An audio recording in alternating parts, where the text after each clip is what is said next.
진용을 갖춘 국민의힘 선거대책위원회는 오늘 출범식을 갖고 본격적으로 가동에 들어갑니다. 윤 후보는 연설을 통해 국민 통합을 강조할 것으로 보입니다. 현장에 나가 있는 취재기자 연결해서 자세히 알아보겠습니다. 이경국 기자. 네, 국민의힘 선대위 출범식이 열리는 서울 올림픽 경기장에 나와 있습니다. 네, 국민의힘은 윤석열 후보 선출 한 달 만에 선거대책위원회를 전격 출범시키는 거죠? 네, 그렇습니다. 지금 제가 있는 곳이 출범식이 열리는 서울 올림픽 경기장 K스포돔입니다. 지금 제 뒤로 무대도 보이실 텐데 정말 활발하게 리허설이 진행이 되고 있습니다. 출범식은 오늘 오후 2시에 진행이 되는데요. 현장에서는 준비 작업 분주하게 이어지고 있습니다. 국민의힘 선대위 출범 앵커께서 말씀하신 것처럼 지난달 5일 윤석열 후보가 선출된 지 한 달여 만입니다.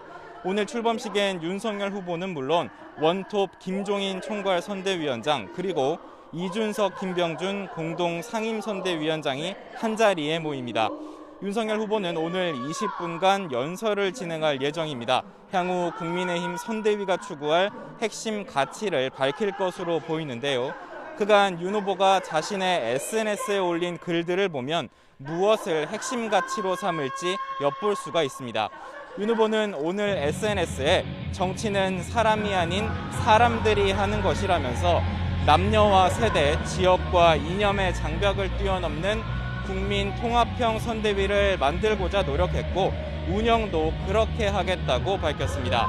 어제는 정권 교체에 대한 뜻만 같다면 함께 간다는 믿음으로 달려왔다면서 김종인, 이준석, 김병준 위원장과 단합된 힘을 보여주겠다고 강조하기도 했습니다. 결국 중도와 합리적 진보로의 확장, 그리고 성별과 세대를 뛰어넘는 국민 통합, 그리고 내부 단합을 통한 정권 교체를 핵심으로 삼을 것으로 보입니다.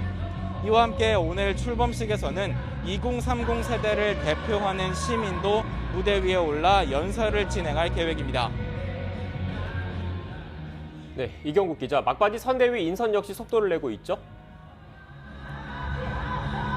네, 그렇습니다. 일단 오늘 오전에 진행된 비공개 최고위원회에서 추가 인선이 단행이 됐습니다. 어제 내정사실이 발표됐던 비니좌 노재승 씨와 박주선 전 국회 부의장이 공동 선대위원장에 임명됐고요. 선대위 내 조직들을 조율하고 김종인 총괄 선대위원장의 실무를 도울 총괄 상황본부장에는 임태희 전 대통령 비서실장이 임명이 됐습니다. 이와 함께 오늘 선대위 내 각 본부가 진행한 구체적인 인선도 추가로 공개가 됐습니다. 한편 인선을 둘러싼 논란도 있었는데요. 어제 피부과 의사로 잘 알려진 한익병원장도 공동 선대위원장에 함께 내정이 됐었는데 지난 2014년 언론 인터뷰에서 여자는 국방의 의무를 지지 않으니 4분의 3만 권리를 행사해야 한다는 등의 발언이 논란이 됐고요. 결국 영입 계획이 철회가 됐습니다. 일부 논란은 있었지만 이준석 대표와의 갈등 해소 그리고 김종인 전 위원장의 합류에 이어서 추가 인선까지 속도감 있게 진행되며 윤석열 선대위는 탄력을 받는 모양새입니다.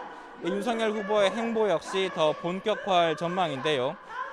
윤석열 후보의 1호 공약이 뭐가 될지에도 관심이 커지고 있습니다. 김종인 총괄 선대위원장은 오늘 CBS 라디오에 나와 코로나19 장기화로 양극화와 경제 황폐화가 심화됐다고 진단했는데요. 이를 어떻게 해결할 것인지가 1호 공약이 될 수밖에 없다고 설명을 했습니다. 윤석열 후보의 공약은 향후 진행될 비전 발표회를 통해서 공개될 전망입니다. 지금까지 국민의힘 선대위 출범식이 열릴 현장에서 전해드렸습니다.